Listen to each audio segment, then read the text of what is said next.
കുട്ടികളിൽ ആയുർവേദ ചികിത്സ പാടുണ്ടോ എന്നുള്ളതൊരു പലർക്കും ഉള്ളൊരു സംശയമാണ്. കുട്ടികളിൽ ആയുർവേദ ചികിത്സ ചെയ്യാം. കാരണം പഠിച്ചുകൊണ്ടിരിക്കുന്ന കുട്ടികളിൽ ബുദ്ധിയും ഓർമ്മയും വർദ്ധിപ്പിക്കുന്നതിനും പഠന മികവിനും എല്ലാം ആയുർവേദ ചികിത്സ വളരെ ഫലം ചെയ്യുന്നു.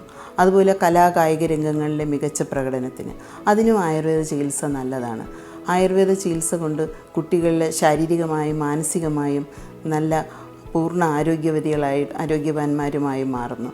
അതുപോലെ ഇപ്പോൾ പഠിക്കുന്ന കുട്ടികൾക്ക് വളരെയധികം മാനസിക സമ്മർദ്ദമാണ്. ഇപ്പോൾ എക്സാമിൻ്റെ സമയമാണ്. കുട്ടികളെല്ലാം വളരെയധികം മാനസിക സമ്മർദ്ദം അനുഭവിക്കുന്ന സമയമാണ്. ഈ സമയത്ത് കുട്ടികൾക്ക് ശിരോധാര പോലുള്ള ചികിത്സകളൊക്കെ വളരെ മാനസിക സമ്മർദ്ദത്തെ കുറയ്ക്കാനും പഠന മികവിനും ഓർമ്മശക്തി വർദ്ധിപ്പിക്കുന്നതിനും എല്ലാം വളരെ സഹായകമാണ്. കുട്ടികളുടെ ചികിത്സയ്ക്കായി ആയുർവേദത്തിൽ കൗമാരഭൃത്യം എന്നൊരു ചികിത്സാ ശാഖ തന്നെയുണ്ട്. അതുകൊണ്ട് തന്നെ ആരോഗ്യ സംരക്ഷണത്തിന് കുട്ടികൾക്ക് ആയുർവേദ റെജുവിനേഷൻ ട്രീറ്റ്മെൻറ്റ്സ് എല്ലാം എടുക്കാവുന്നതാണ്.